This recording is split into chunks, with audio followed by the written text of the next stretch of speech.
two things have to happen for the Bulls and for Zach LaVine to even have a chance, I think, really at a trade at the deadline.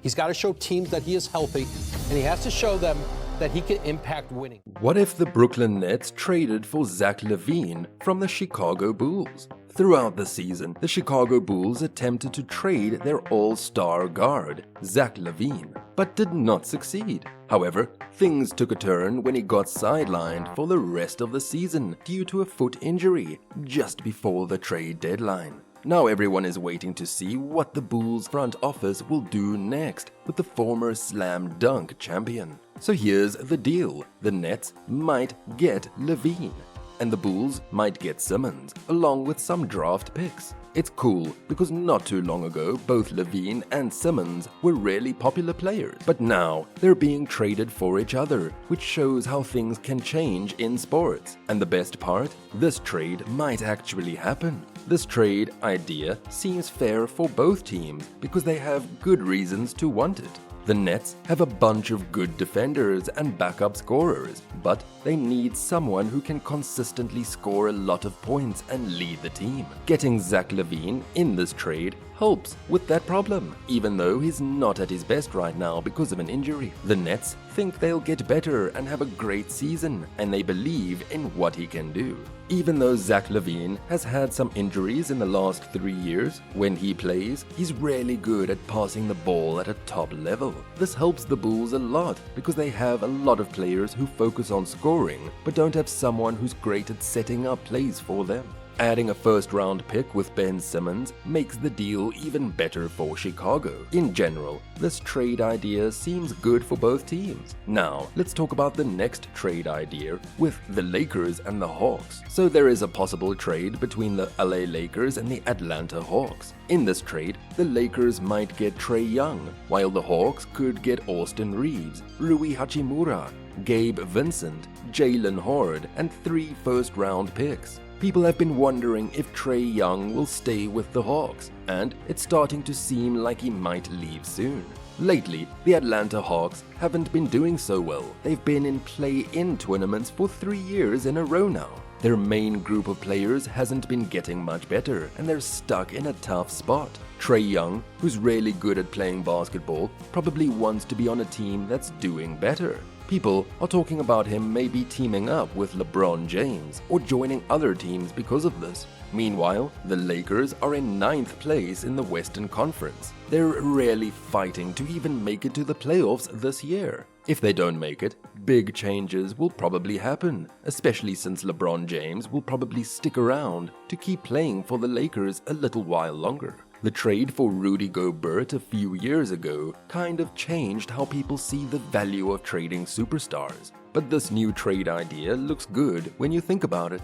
This trade idea looks really fair and good for both teams. The players in this trade seem better than the ones in the Rudy Gobert trade, especially for the Hawks, who might want to start fresh with a rebuild. Austin Reeves can do a bit of everything well on the wing, and Rui Hachimura is really good at playing both offense and defense. Gabe Vincent is strong on defense and has played in the NBA Finals, even though he's been dealing with injuries this season. Jalen Hood-Schifino is new to the game but has lots of potential, which could be great for a team that's trying to rebuild.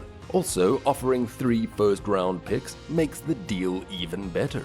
Even though the Gobert trade had 4 first-round picks, the Lakers really want this trade to happen.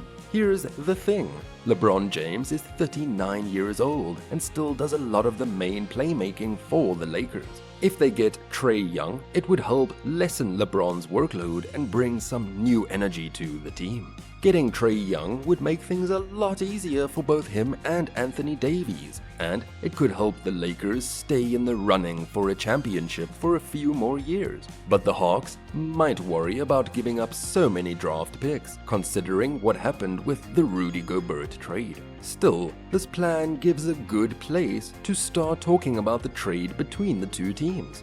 Now, let's move on to the next idea with the Spurs and Rockets. So the San Antonio Spurs might get Jalen Green from the Houston Rockets, and in return, they'd give up Blake Wesley and a first-round pick. This trade idea is definitely one of the worst. After two pretty good ideas, this one is just not good at all. Before the trade news, we had some ups and downs in the season, which was frustrating. But even with this recent improvement, this trade idea just doesn't seem good. When you think about how good Green could be at just 22 years old, his recent play is worth a lot more than just a first-round pick and a player like Wesley. Because of his amazing performance in March, Green's value has probably doubled. He's been scoring around 28 points per game, while shooting 50% from the field and 41% from the three-point range this month. Also, the Rockets are doing really well right now, winning 11 out of their last 12 games and trying hard to catch up to the Warriors for a spot in the play-in tournament. When you think about all the good stuff Green can do at just 22 years old, it's obvious he's worth more than just a first-round pick and another player like Wesley. Adding to that, the Rockets are doing really well lately, trying really hard to catch up to the Warriors. They've won 11 of their last 12 games, so they're one of the best teams in the league right now. Getting the final play-in spot is super important for the Warriors, but it's clear they'll need to make some changes to make the most of Steph Curry's chance to win a championship. Even though Kevon Looney has helped out a lot before, he hasn't been the steady presence the team needs all the time. At the same time, Andrew Wiggins is having a really tough season. The Warriors need players who can do their jobs well and always perform consistently. Basically, they need people who can step up when it counts and help the team succeed regularly. What the Warriors really need is exactly what Bruce Brown and Jacob Pulte can offer. Brown is great at defending on the perimeter and showed he can help both on offense and defense during last year's championship run. On the flip side, Pulte is really consistent, regularly getting double-doubles and making a big impact on defense every year. Even though this move might not be as exciting as some Warriors fans hoped for, it deals with what the team needs right now. You might wonder why the Raptors would agree to this trade, but they're trying to go in a new direction, focusing on getting new talent. Getting a first-round pick is always good for a team like theirs. Plus, the idea of Andrew Wiggins playing in Canada, where he's from, is pretty appealing. Since the Raptors are already embracing Canadians like RJ Barrett and Kelly Olynyk, the thought of Wiggins joining isn't far off. Going back to where he's from could really motivate Andrew to get his career back on track. Getting support and acceptance from his hometown team could be just what he needs. Swartz suggested that Brooklyn would be a great fit for LaVine, as they really need someone who can score, and they don't have any reason to aim for a lower draft pick, since their next 4 drafts are controlled by the Rockets.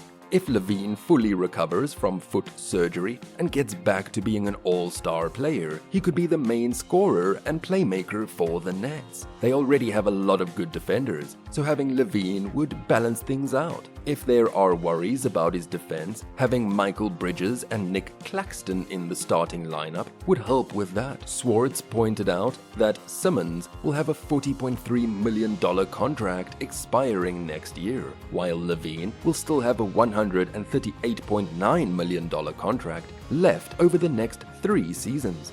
This means the Nets would have an extra $46 million in cap space in the summer of 2025. That's when players like Donovan Mitchell, Jimmy Butler, Brandon Ingram, Jalen Brunson, Derek White, and others could become unrestricted free agents. So do you think this deal is worth it? We would love to hear all about it. And that's a wrap, folks. Be sure to show your support by liking the video, subscribing to the channel, and sharing your thoughts in the comments section. Until next time.